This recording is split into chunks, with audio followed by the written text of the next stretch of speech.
So hi guys, welcome back. Welcome back to the channel. Today we're looking whether ABNB would be a buy as of right now. The ticker symbol is ABNB and the price as of me making this is $142.77. Also, if you do enjoy this, consider subscribing. It doesn't cost you anything and it helps me out a ton. If not, thanks for watching anyway, and onto the video.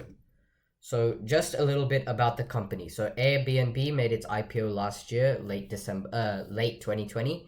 It runs as a vacation rental company, and the business model it runs is that it's similar to that of an e-commerce company where it doesn't own any of the properties, but it merely acts as the middleman, where it basically takes commission from the buyer and the seller, while some of the money goes to the owner of the house. So you're basically renting out the house while Airbnb takes the commission.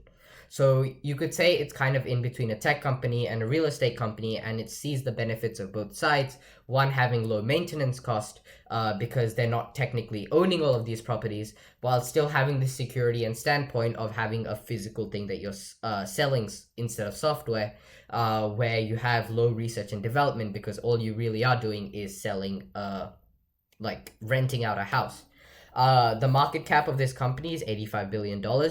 And due to the newest style of running this industry, where they're renting out normal homes instead of hotel industries, they've disrupted the travel industry and the traditional hotel market as well. In its want to expand overseas, they've also acquired a few international companies and a few local companies in the US as well, as they strengthen internationally by adding more and more listings, and I'll get to that later in the video. So just some stats about this company. So since 2015, the annual booking value for this company has gone from 8.1 billion to 38.3 billion in 2019, with each year growing faster and faster. You're regularly seeing 40, 50, 60% growth year on year. And since 2008, the hosts of the property that Airbnb is renting out have earned $111 billion. And due to this profit is what really makes the host want to partner up with Airbnb when renting out their houses, as because it provides incentive for more and more people to join, attracting more and more customers, creating kind of a positive feedback loop. This company also has it internationally covered. It's in more than 100,000 cities and 222 countries, and this includes places such as New York, London, Tokyo, Paris, and many other popular tourist attractions as well.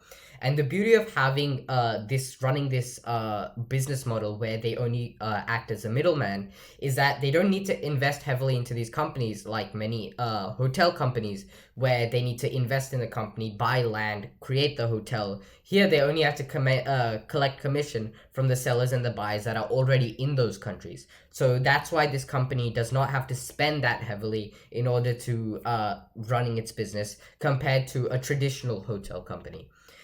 Its monthly bookings, as I mentioned, has consistently increased from 2015 to 2019, and it was set to increase in January and February of 2020 as well. However, in March and April, it significantly dropped. However, from July, August, and onwards from there, it's consistently been going up, although it is not the same level as it was in 2019. The unique market that Airbnb has when it runs its business model. So Airbnb is in a very unique position as of right now, as it is an e-commerce company in the travel industry, which is quite rare, and it is performing much better than the few competitors that it does has, which I'll be getting on into the next slide.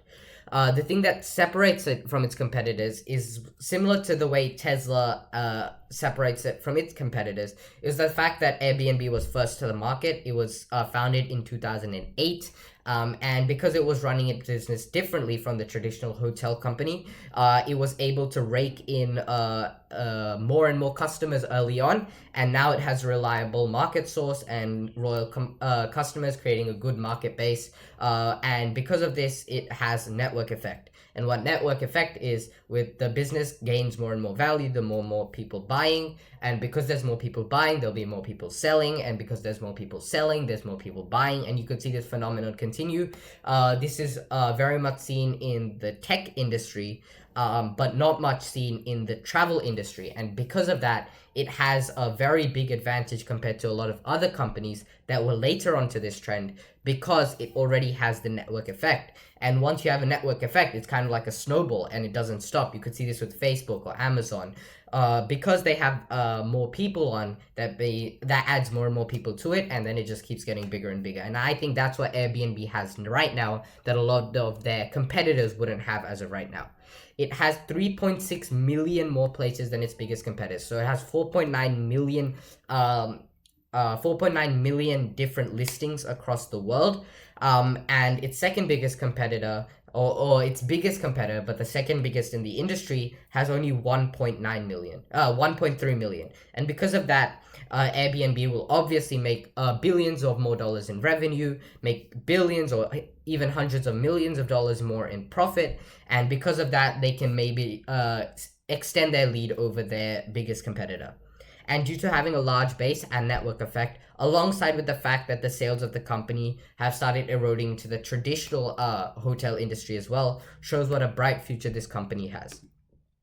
So what are the future expectations of this company? So the future expectations of this company is that the revenue is set to grow at 74% next year, which beats the industry of 60% and the market of 10.5%. So you can see how much faster it's going to grow next year and in the coming few years from that as well. The earnings are set to grow at 30%, which beats the industry, which is set to grow at 23%, and the market at 10%. Once again, a lot better than its industry and market comparisons as well.